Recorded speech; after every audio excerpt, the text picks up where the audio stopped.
Spanish লা লিগায় টানা দ্বিতীয় জয়ের দেখা পেয়েছে বার্সেলোনা। অ্যাথলেটিক ক্লাবকে হারিয়ে ২০২৪-২৫ লা লিগা মৌসুমে টানা দ্বিতীয় জয়ের দেখা পেয়েছে কাতালান জায়ান্টরা। ৬ পয়েন্ট নিয়ে বার্সেলোনার বর্তমান অবস্থান দ্বিতীয় স্থানে। প্রত্যাশিতভাবে গোলের দেখা পেয়েছেন ইয়ামাল। গোল পেয়েছেন আক্রমণ ভাগের আরেক তারকা রবার্ট লেভানডস্কিও।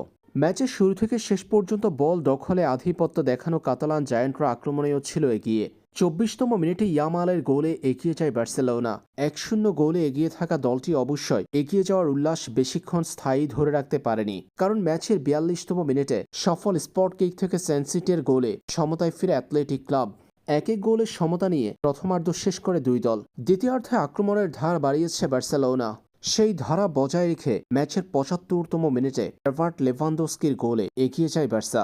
দ্বিতীয়বারের মতো প্রতিপক্ষের থেকেও এগিয়ে যাওয়া দলটি শেষ পর্যন্ত এই লিড ধরে রেখে ২-১ গোলের জয় নিয়ে মাঠ ছাড়ে, যার মধ্য দিয়ে লা লিগায় টানা দ্বিতীয় জয়ে পয়েন্ট টেবিলে ২ নম্বরে জায়গা করে নিয়েছে বার্সেলোনা।